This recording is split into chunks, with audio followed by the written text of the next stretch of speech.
For today's video, gagawa naman tayo ng ating paa ng ating mapapansin nyo itong part na to.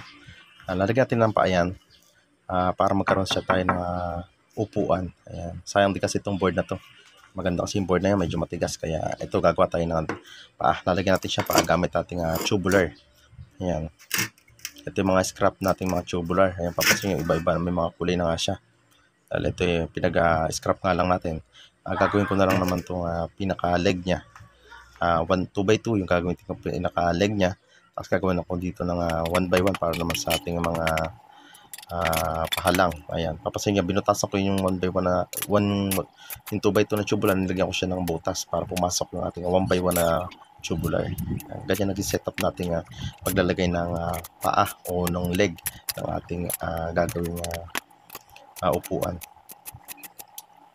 Pwede nyo rin itong applicable dito sa ating mga lamesa. Kung gusto nyo gumawa ng paan ng lamesa, pwede rin itong ganitong tsura. Matibay itong ganitong setup. At the same time, maganda rin siyang tingnan. Yan. Pinatong ko na nga lang din dito para maging same size lang yung ating paa.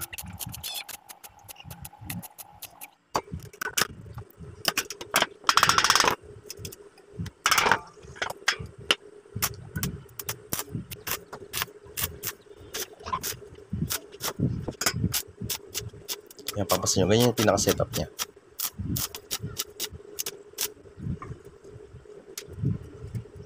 Napaka-simple lang niya, pero matibay na yung ganyan.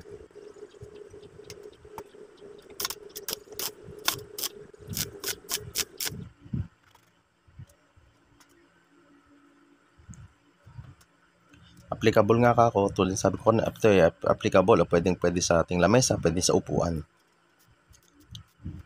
Yan, ganyan yung tsura niya. Matibay na itong tingnan.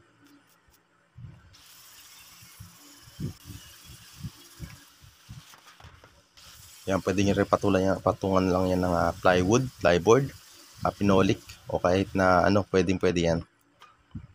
Ayan, ganyan ang tsura ng ating frame para sa ating upuan. Ayan, ganyan yung tsura niya. Ayan. Dito pwede pa tayo welding pa natin yan para mas tumibay siya dyan. At the same time sa part na to, ayan, welding din natin yung mga yan. Para marami tayong pag-weldingan, makadagdag ng tibay sa ating table leg. Ayan. Pati itong part na to, ni-UP ko siya, hindi ko siya pinutol. Para pag pinitit ko siya, mawe-welding ako pa rin yung pinakailalim niya.